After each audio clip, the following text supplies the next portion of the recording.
You walk into an electronics store, rows of televisions stretching wall to wall like digital windows into someone else's life. A car commercial crashes in 4K. An action scene, explosions and sweat spills across 98 in. Samsung, Sony, LG. Each screen brighter than the last. The sales rep smiles politely and starts his pitch. You want mini LED? He insists. Brighter? He adds. Safer, future-proof. You nod.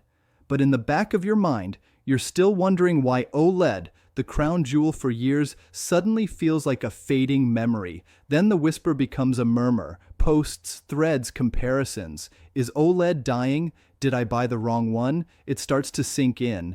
This year feels different because every year homes get smarter, TVs get thinner, brighter, richer, but the decisions they get harder. And the irony, we were never choosing between good and bad, but between truth and presentation. OLED was once the gold standard, the closest thing we had to cinematic truth in your living room. No backlighting cheats, no bloated contrast, just pure blacks. Pixel-perfect shadows, a breath of fire, flickering in a blacked-out room without a single halo. It was never loud about its strengths. That's not how OLED worked. It whispered quality to those who knew how to look. But brightness begs for attention. Brightness is easy to sell, even easier to fake. So somewhere along the way, the language changed. 600 nits, 1,800, 3,000. Mini LED became the headline. And OLED became a cautionary tale.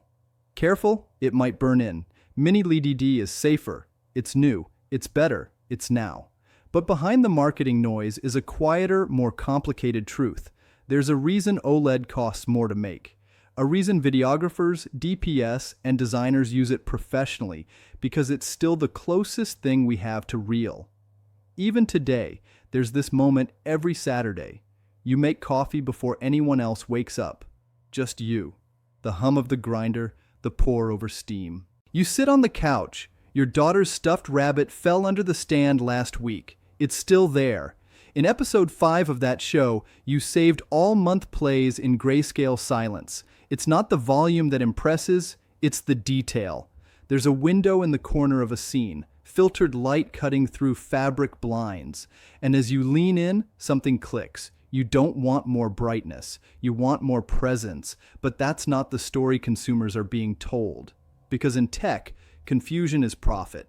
Mini LED is easier to scale, cheaper to manufacture, easier to ship. You can go bigger. You can go brighter. You can buy more. And that's the game. The illusion of value over the experience of truth. So now companies that once swore by OLED are pivoting. Even Sony, once the purest answer, now sells flagship mini LEDs. Not because they're better, but because they sell faster. Because what looks impressive in a bright retail store doesn't always make sense once the lights are off. But here's something they won't tell you on the showroom floor. Mini LED will bloom in total darkness. It looks amazing until a candle flickers across pitch black, and you see that glowing cloud start to spread around it. OLED doesn't make scenes look louder. It makes them look honest. It's bad for hype, but perfect for art, and yet honesty doesn't trend well on TikTok. So now we're watching a quiet shift in the market. Not a death, not a failure, just silence where once there was conversation. OLED isn't dying, it's just being ignored. There's no strong TikTok angle for micro contrast, no viral tweet for true blacks, just people who know the difference and people who don't. That's the big divide now. Not tech specs, but vision. And if you're here listening, you're probably in the first group. The OLED user doesn't chase brightness. They chase immersion. They crave stillness. They care that when light breaks through shadow, it tells the truth. They're not loud. They don't brag, but they see. There's another detail, one most people miss. Television isn't just a product. It's furniture for your attention. It sits in your living room for 7 years, right where your baby will take her first step, right where your partner will cry during a movie you'll never forget, right where the nightlight from the hallway reflects faintly on the black matte frame. No algorithm accounts for that. No comparison chart shows you how OLED feels after the 100th hour when the speakers are off and you're just watching light perform silently in the dark. But those are the real moments, the ones no salesperson can rehearse, the ones mini LED doesn't quite earn. because this push toward brightness, it isn't accidental. It's not really about image quality. It's about control. Control of the conversation. Control of us. The brighter it gets, the more cutting edge it looks. In a store, in an ad, on a spec sheet. But when was the last time you watched a film at 3000 nits? You don't. You dim the lights, you lie back on that old, slightly sinking sofa, and maybe your dog jumps next to you, tail wagging, then resting just in time for the opening scene. You reach for the remote and suddenly you don't want brightness. You want intimacy. A story told in shadow, in subtle gradients, in silence. OLED gives you that. Not because it's trendy, but because it knows when not to shout. You'd think brands would protect that, celebrate it, but there's a reason you're seeing less OLED in ads, in stores, in recommendation engines, because it's harder to sell transparency, harder to profit from nuance.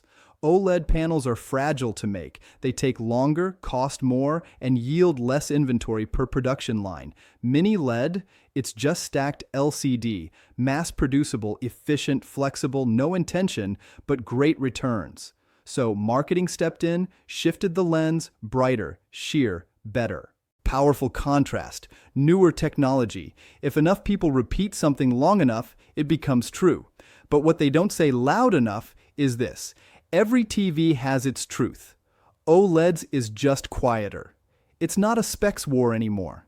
It's a psychology play. Welcome to the age where perceived innovation wins over actual craftsmanship, where algorithms echo branding, and branding echoes back what algorithms already fed us. A loop, one that slowly eroded OLED's narrative. Not because it got worse, but because someone wanted you to stop looking. Now ask yourself this. Why do brands push brightness so hard? Because brightness is what you feel immediately. It's a wow in 3 seconds. It's showroom serotonin.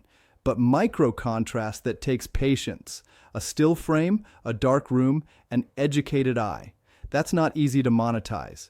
So the conversation got rewritten, omitting words like true black, pixel-level contrast, cinematic purity, all replaced with one. Brightness. And like moths, we fluttered toward it.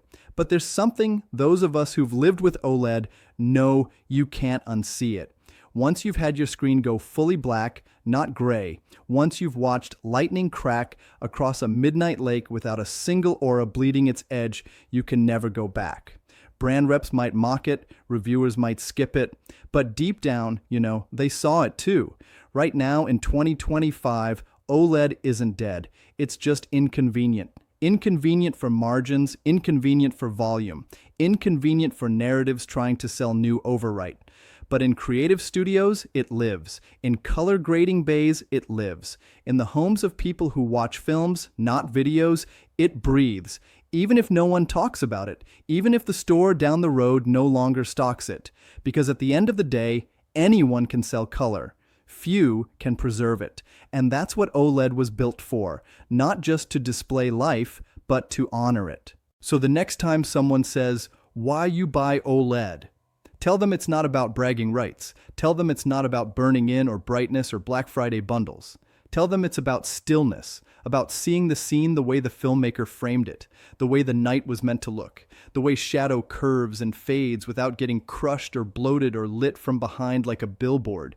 You don't need OD to watch TV, but if stories matter to you, if you're the kind of person who gets lost in small details, then you already know why you chose it. So let them talk. Let the brands make their pivot. Let the brags get louder. Because under it all, behind the marketing, lead remains. Not louder, not brighter, just better. The story isn't over. Sometimes surviving quietly is more noble than dominating loudly. And right now, in the dark, OLED waits not for the spotlight, but for those who see through it. They want one that's smart enough to work. Before you go, hit that subscribe the NextGen picks. We don't just review, we expose. From the hype to the hidden failures to the tricks brands hope you'll never question. So, hit like, tap subscribe, and join thousands of viewers who already know. Smart spending starts with asking smarter questions.